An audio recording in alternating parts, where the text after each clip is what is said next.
So Lesley, that was a really tight first half. Japan had more possession, more territory, and then kind of it got away from you a bit in the second half, but you must still be pleased with how the girls played.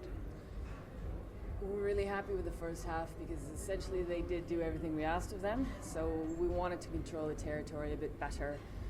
We wanted to make that a game that we could manage a little bit better, and nullify some of the things that the USA obviously take pride in. And I think I really can't fault the way we did that.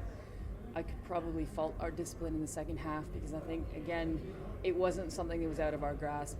It wasn't something out of our control. It was within our control, and we were a bit careless in places with that. So it's a gutting way to learn the lesson. That's all I can say about that. So what do you think was different from that first half to the second half?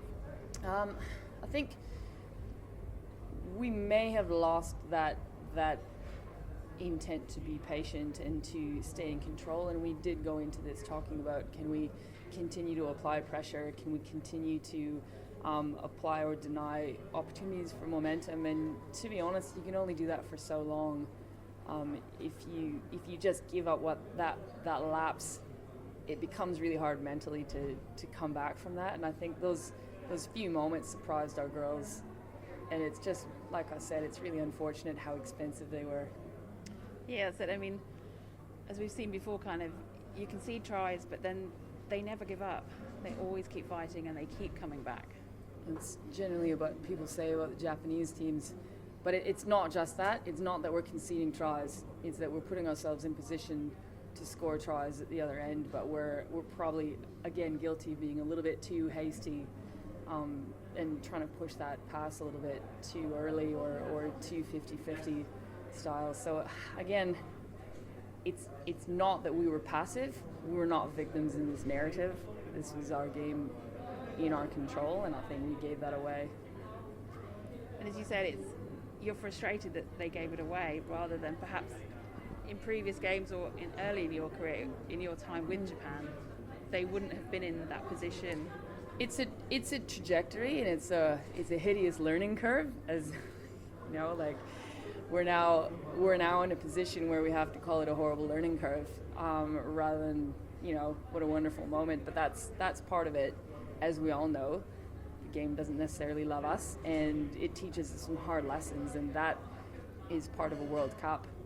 I think I'm still quite happy with a lot of the things that we did. We still need to remind ourselves of the really good things that we do, and we do have a game against Italy at the end of the week. So the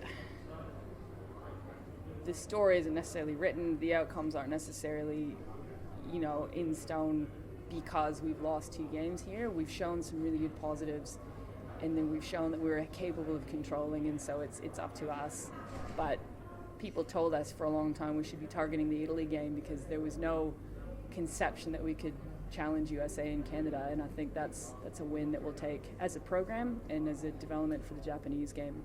That's it. I mean, as well, you're really showing how Japanese rugby has improved from the 2017 World Cup to now. Yeah, I think so.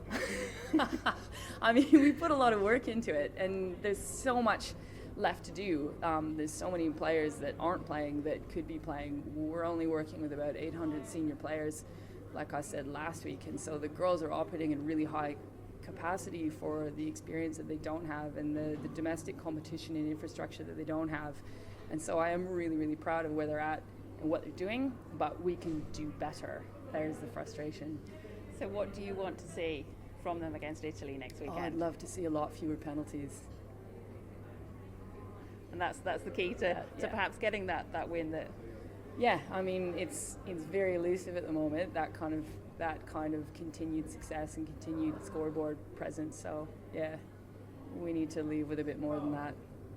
Okay, that's great. Thanks very Lesley. much.